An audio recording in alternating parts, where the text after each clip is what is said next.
despite this North believing that they actually decides who becomes who in Nigeria, you know, even that in this year 2023 charade, it's just so unfortunate that the whole 2023 was so corrupt, so so flawed that you can't really use the results as a yardstick of measuring anything, but it's still the only data, that is available that you can use.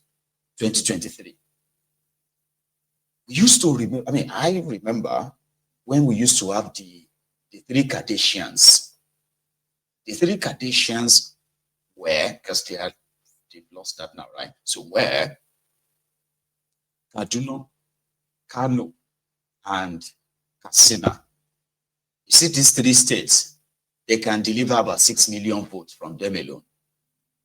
These are like underage voters, fake votes, manipulated figures, triple, quadruple, put it this way, multiple from printing and all of that. And they used to be like, so in this year, 2023, maybe because the North were not so dedicated or so, I don't know, like the number fell so much that people now realize that it was all a myth, a scam all along. So Tinubu lost all those three Kardashian states. Lost in Lagos. Lagos was supposed to be his base with over 2 million votes. I think they even have about 3 million or so. No, hang on. But they actually have like about 6 million voters in Lagos alone in this year 2023. But the shocker that the obedient and the obedient brought into the 2023 sort of like a project was so massive that Tinubu could only manage to forge 500,000 votes for himself. So where exactly, right, did the vote come from? That is where the North comes in. That is where they feel entitled. That is why they feel so entitled. Or to Tinubu, it's all right if they feel like that. But in reality, those votes, they don't exist. Do you understand? Like they don't exist. All manipulated to further push their Mumu ticket that they thought, God knows what they were thinking. So right now, within a year, it became obvious that this was a wrong bet, like it was a wrong gamble. So suddenly, they decided that they are going to make sure that North, they gave Tinubu, they gave you Tinubu, because they feel like they gave you Tinubu. Now, that North will take Tinubu away. And if Tinubu now uses the power of himself, just same thing they did to Goodluck Ebele Jonathan, right? When they told Goodluck Ebele Jonathan that they will give him a backbone treatment. And that backbone treatment is that they will send thousands of the Almajiris to take over the Aso Rock. If they bombard the place, Jonathan will be dragged out of that place and he will be torn into pieces. I don't know if some of you remember that. Statements like this, little by little like this. That's how they built up until when they were bold enough, right, to stone Jonathan in Bauchi in 2014, right? Although the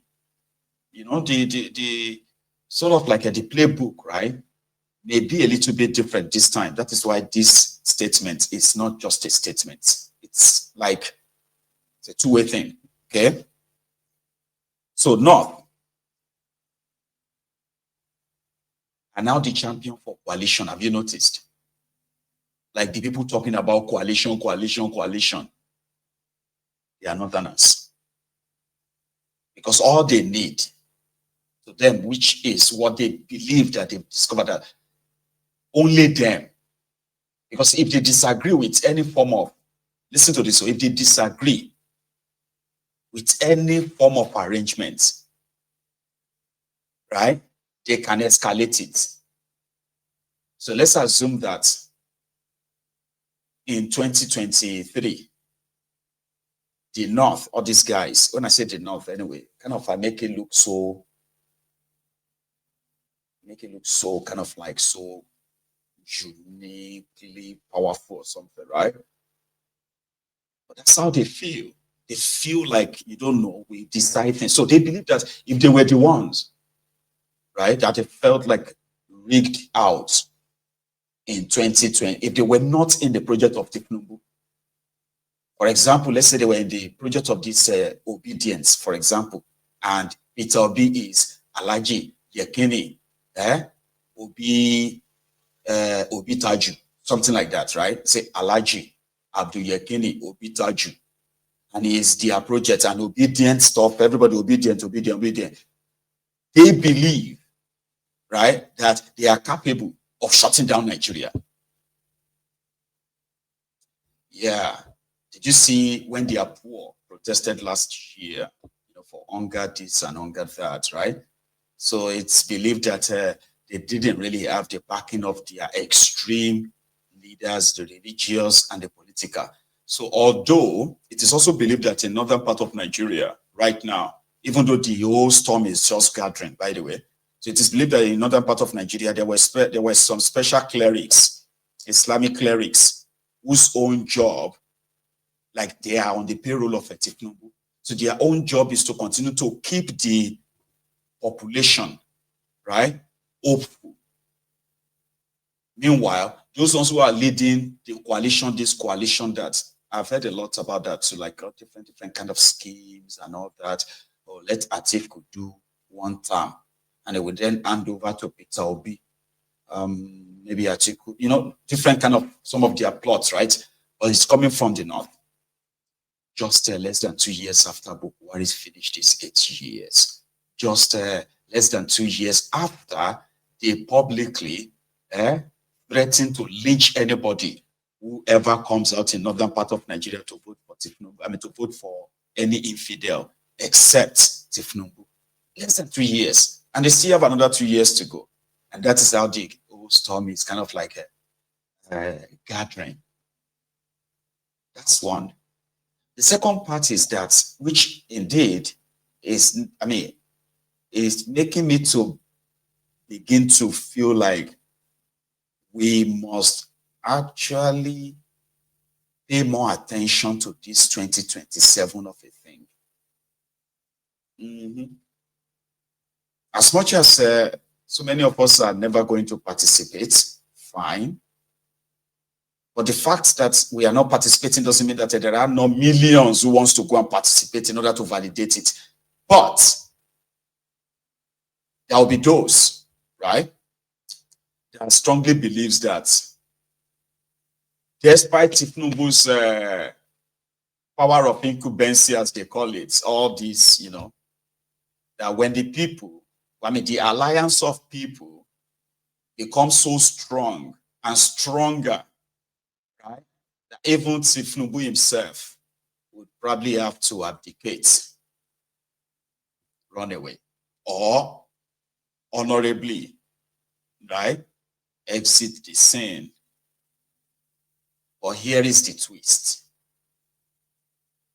For Tinubu, you see all these things, they are noise. People can say whatever they want to say. When the chiefs are down, some of them would have to leave Nigeria, go to exile. Some of them will have to, he's so unbothered, if you probably want me to be honest. He's so unbothered, and that's a good thing. The way APC, Egbekebe, destroyed Nigeria depends on how you want to see it. People actually rejected them in 2023. But with the help of the compromise system, Tinubu is your president today and continue to unleash that shege that Buhari started. So that in itself means that if the people are allowed to decide Tinubu's fate, it will stop being your own president by 12 noon on any election day. Any election day. In any way you are allowed to express yourself. So we all know that is not how it works. Right? So all Tinubu needs It's just participation. As the whole thing is currently set up, he will decide if he wants to declare himself winner or he wants to declare himself loser. Only him will decide at the way the whole thing is set up right now. So the Northern Nigeria believing that once we say no, we get rid of him and all of that, it's a good thing. Do you see do you see the vice versa? What do you call the contrast there?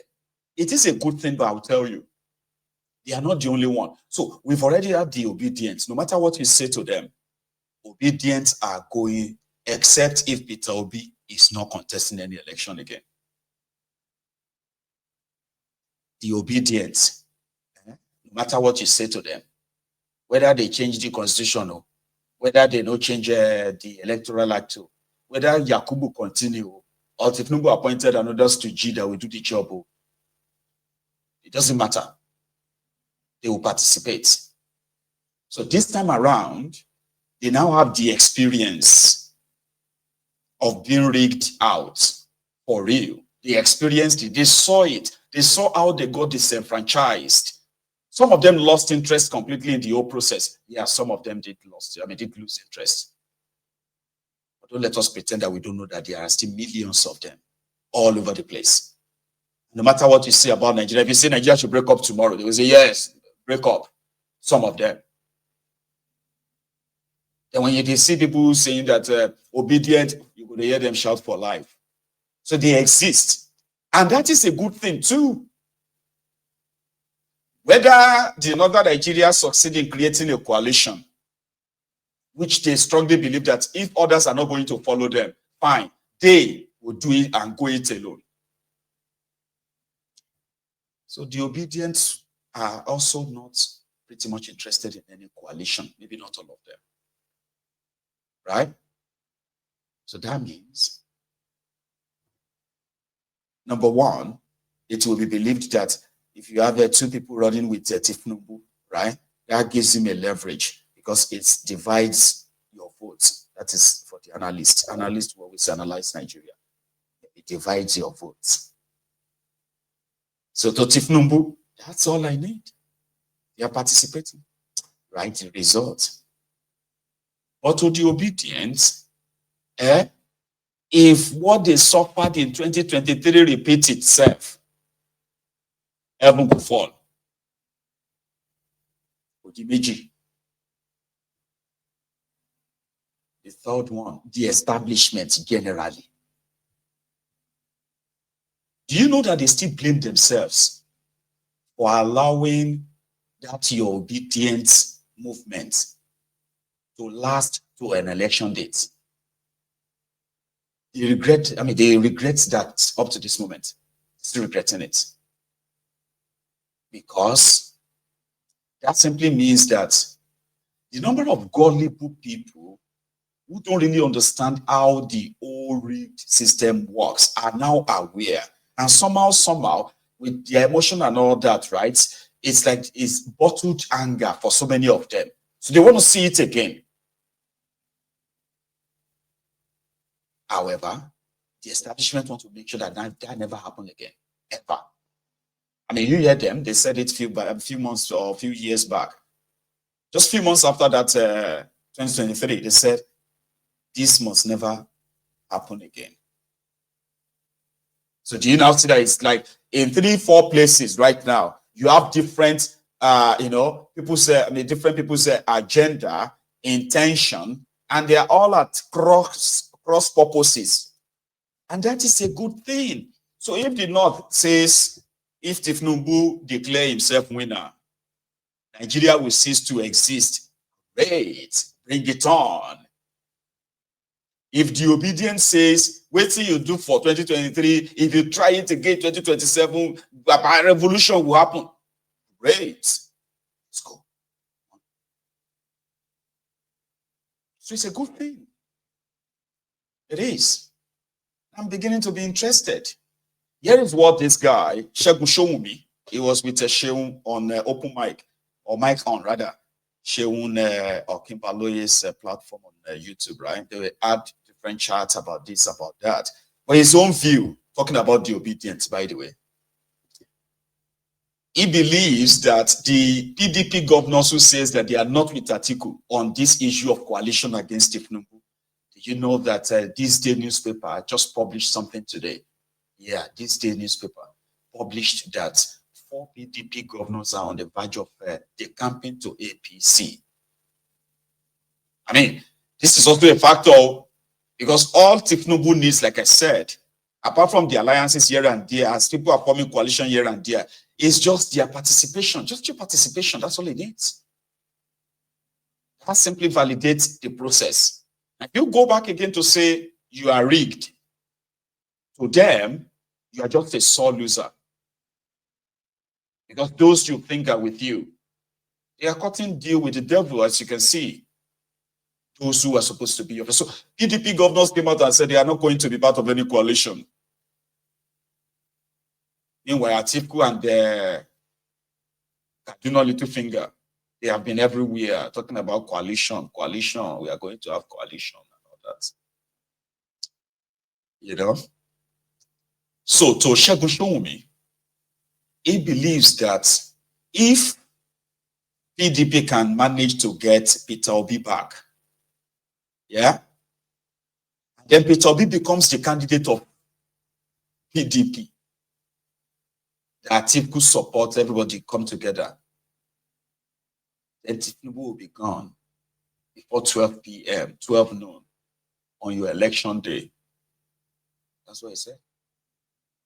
The talks within the APC was in 2023 that Buhari subtly walked against the Tinubu ticket. But did he win or did he not win? So that's the question. Okay, so if somebody whether was, or not, without conceding to you, if somebody was not the president, had been out of power since 2007 in Lagos, and he won a presidential election, which you people say Buhari was not with him and policies were directed against him, and then you actually think that that kind of person is going to fret because of what? Have all the governors in the APC said they are unwilling? Look, I'm a PDP man. Well, they can source in their own stew. I'm interested in stability. The APC as a political party, I wish them stability. When they won the election in 2015, although I was not part of that, but I was happy for them because I thought, okay, Nigeria will have another stable political party, and they've won 3 elections too, which is not bad. So when they get to the hurdle of what they're going to do with their presidential election, it's their business. They'll take that decision. I am interested in saying very clearly, the pathway for People's Democratic Party of Nigeria to win the next election is very clear to me. It's unambiguous. how would that happen? Oh, I will not tell you that completely, but I will just say to you, in the last election, we got 6-point-something million votes. The third person, Peter Obi, who is also a PD man really, until he went there, got 6.1 million votes. The third person, who is also a PDP man, Kwankwaso, got 2-point-something million votes. Can you not see that it is the votes of the PDP that was fragmented? Can you just imagine if we just joined the PDP numbers back together and figured out a decent way of picking a fit-for-purpose candidate? That would be like 15 million or thereabout votes. If you put all so of those that's together. like a stroll in the park. We're going to win. And we are not under obligation to keep giving the ticket of the presidential candidacy of PDP to only one individual. Although nobody is preventing anybody from contesting, everybody must be willing, ready, prepared to play by the rule. And part of the thing that political leaders should not do is demarcate their party, forgetting that that same party they wish to demarcate had favored them one time too many. And if you don't get that, then I think you don't stand for it. So it would have been, if Atiku gets the ticket of the PDP, that would have been 3 times back to back. That's not even the point. What about the one we gave him that made him vice president and made everybody know him? That's twice. Exactly. Add that to the 2 ones that we gave him as presidential ticket. So you are inferring that it may not be fair I am saying for that Atiku to run again in 2027. No. Don't listen, Sheung. Don't let's kid about. What I'm saying is that, you see, the People's Democratic Party, my party, we are a party that allows free contest. We have never been a party where we hold anybody's hand. I mean, can you imagine Wike losing 2023 election? Do you know the kind of contribution they had been making before then? Do you know what type of bills he has been picking on behalf of people before then? But because it was a free contest, everybody came, somebody dropped down for somebody, and another person won, and the result is the result. Of course, people can brood, people can be upset and all that, but that's fine. But in the 2027 too, the People's Democratic Party of Nigeria will open up its rules, will announce when it is time for buying the form. Anybody that feels strong enough to contest should go and contest there. If I were Peter Obi, I'll come and take that ticket. I'll make a very strong stake for that ticket. And Peter Obi should return to the PDP. I think that if I were him, I'll make a strong stake for that ticket, because I really do not see why the Igbo